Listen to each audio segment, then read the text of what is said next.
ఓం నమః శివాయ.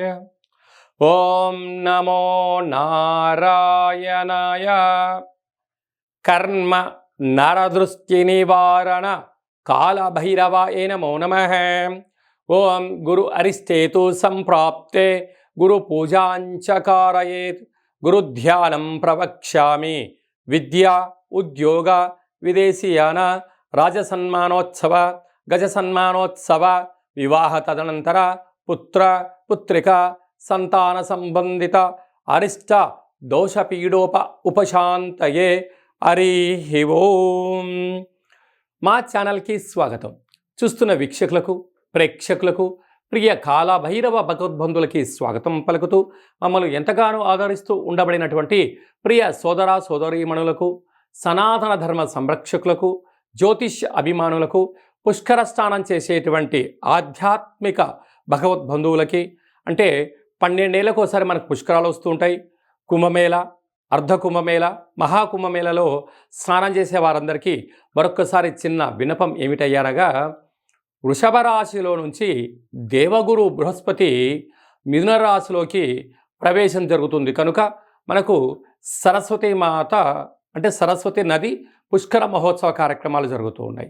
కనుక మనకు తెలంగాణ రాష్ట్రంలో కాళేశ్వరం దగ్గర మనకు అంతర్వాహినిగా సరస్వతి నది పుష్కర మహోత్సవ కార్యక్రమాలు గవర్నమెంట్ వారు కూడా పెద్ద ఎత్తున ఏర్పాట్లు చేయడం జరుగుతుంది.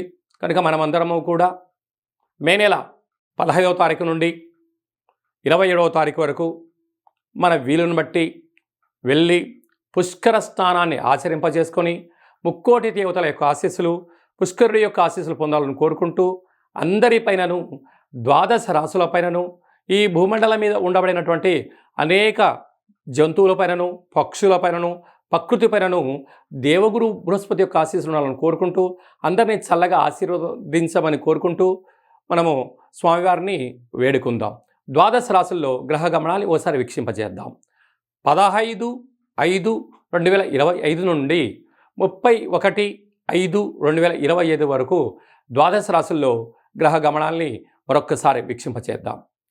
మేషరాశిలో బుధ భగవానుడు సంచార స్థితి, వృషభ రాశిలో రవి భగవానుడు ఏడాది తర్వాత సంచార స్థితి, 12 సంవత్సరముల తర్వాత మిథున రాశిలో దేవగురు బృహస్పతి సంచార స్థితి, కర్కాటక రాశిలో కుజ భగవానుడు నీచభంగ రాజయోగ సంచార స్థితి, కన్యరాశిలో కేతు సంచార స్థితి, మీనరాశిలో శుక్ర భగవానుడు, శని భగవానుడు, రాహు భగవానుడు సంచార స్థితితో ప్రారంభంలో ఇలా ఉన్నాయి. 19వ తారీఖు 5వ నెల 2025 నుండి రాహు భగవానుడు కుంభరాశిలోకి సంచార స్థితి, కేతు భగవానుడు సింహరాశిలో సంచార స్థితితో 12 రాశుల్లో గ్రహ గమనాలను మనం ఒకసారి వీక్షింపచేసాం. మీనరాశి వారికి మధ్యమ ఏలనాటి శని సంచార స్థితి జరుగుతూ ఉండగా, అర్ధాష్టమ దేవగురు బృహస్పతి సంచార స్థితి, 12 సంవత్సరాల తర్వాత పుష్కరాలు జరుగుతున్న సందర్భంగా రాశాధిపతి యొక్క ఆశీస్సులు ఎలా పొందాలో ఈ వీడియోలో సవివరంగా సంపూర్ణంగా తెలుసుకుందాం. రాశిలో ఏ నక్షత్రాలు వస్తాయనగా, పూర్వాభాద్ర నక్షత్రంలోని చివరి పదం 4వ పాదము, ఉత్తరాభాద్ర నక్షత్రంలో 4 పాదాలు, రేవతి నక్షత్రంలోని 4 పాదాలు కలిపితే మీనరాశి. రాశాధిపతి దేవగురు బృహస్పతి, రాశిలోనే త్రిగ్రహ సంచార స్థితి, శుక్ర భగవానుడు, శని భగవానుడు, రాహు భగవానుడు. చిన్న చిన్న విషయాలకు ఆందోళన తగదు. మీ జన్మ నక్షత్రం రోజున అష్టమి అమావాస్య తిథుల యందున ముఖ్యమైన పనులు, దూరావాయు జల ప్రయాణాలు, డాక్యుమెంట్లు, రాతకోతలు, రిజిస్ట్రేషన్లకు దూరంగా ఉండడం యోగదాయకం అని చెప్పి కూడా గమనించగలగాలి. 2వ స్థానంలో బుధుడు ఉండడం వల్ల మీ ఆలోచన విధానంలో అద్భుతమైనటువంటి విజయ సంకల్పం మీ సొంతం కాబోతుంది. తృతీయంలో ఏడాది తర్వాత రవి భగవానుడు ఉండడం వల్ల గురు యోగ్యత, తల్లిదండ్రుల యొక్క ఆశీస్సులు, అన్నదమ్ములతో స్నేహమే మీ విజయానికి 10 మెట్లు అని చెప్పి గమనించాలి. అర్ధాష్టమ గురువు ఉండడం వల్ల చిన్న చిన్న విషయాలలో ఇబ్బందులు, ఆరోగ్య సమస్యలు, విద్య, ఉద్యోగ, వ్యాపార, రాజకీయ, ధనపరమైనటువంటి ఇబ్బందులు వచ్చే అవకాశం.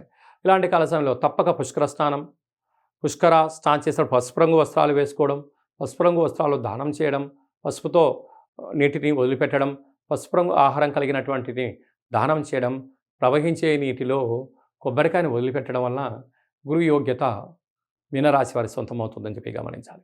సంతాన స్థానంలో కుజ భగవానుడు సంచారం చేయడం వలన వివాహం అయిన వారికి సంతాన యోగం, చదువులు, అభివృద్ధి, స్థిరాస్తులు, చరాస్తులు మీనరాశి వారి సొంతం కాబోతున్నాయి. కనుక ఇలాంటి కాల సమయంలో వీలైనంత వరకు శ్రీ మేధా దక్షిణామూర్తి స్వామి యొక్క స్మరణ, ప్రతిరోజు శివాలయ దర్శనం, భగవంతుడికి శనగపప్పుతో కూడుకున్న ధాన్యంతో అభిషేకం చేయడం, గోమాతకు శనగపప్పుతో కూడుకున్న ఆహారాన్ని ఏర్పాటు చేయడం, ప్రతి శనివారం పసుపు రంగు కలిగినటువంటి వస్త్రాన్ని ధరింపచేయడం, అలాగనే లడ్డూలను కానీ, మైసూరుపాకులు కానీ, పసుపు రంగు కలిగినటువంటి తీపి పదార్థాలను దానం చేయడం వలన మధుర పాకం వలన మీ జీవితము మధురానుభూతి చెంది ధన, కనక, వస్తు, వాహనాలతో తిరుగులేనటువంటి జీవితాన్ని మీనరాశి వారు చెందబోతున్నారు. సాఫ్ట్వేర్ ఉద్యోగస్తులు, హార్డ్వేర్ ఉద్యోగస్తులు, వ్యవసాయ సోదరిమణులు, గృహ భవన నిర్మాణ కార్యక్రమం ఆచరింపజేసేవారు, మార్కెటింగ్ రంగంలో ఉండబడిన వారు, అలాగనే స్వర్ణకారిత వ్యాపారం చేసేవారికి చాలా మంచి కాలము అని చెప్పి కూడా గమనించాలి. మే మాసంలో ద్వితీయార్థంలో ముఖ్యమైనటువంటి పండుగల నుంచి క్లుప్తంగా, సవివరంగా, సంపూర్ణంగా తెలుసుకుందాం. మనకు విశేషంగా 20వ తారీఖున వైశాఖ మాస బహుళ అష్టమి, అలాగనే 27వ తారీఖున వైశాఖ మాస కృష్ణపక్ష అమావాస్య సందర్భంగా మనమందరము కూడా గృహాన్ని శుద్ధిగా పెట్టుకొని కాళభైరవ స్వామి స్మరణ, ధ్యానము, కాళభైరవ స్వామి అష్టకాన్ని వినడం, శునకపు మహారాజు గారికి ఆహారాన్ని ఏర్పాటు చేయడం, అలాగనే కాకి వాహన దేవతకు ఆహారాన్ని ఏర్పాటు చేయడం వలన సంచిత కర్మ, ప్రారబ్ధ కర్మ, ఆగమిక కర్మలు తొలగిపోతాయని చెప్పి గమనించాలి. అలా లేదు అనుకుంటున్న వారందరూ కూడా మన యొక్క దేవాలయంలో నిత్యము కాళభైరవ హోమ కార్యక్రమాలు జరుగుతూ ఉంటాయి. ఈ కింది నెంబర్ను సంప్రదించినట్లయితే మీకు వీడియో కాల్ చేసి స్వామివారి యొక్క దర్శనం చేయించి మీరు అనుకున్న అన్ని పనులు విజయం సాధించేటువంటి కాళభైరవ హోమ కార్యక్రమాన్ని చేయించడం జరుగుతుందని చెప్పి కూడా గమనించాలి.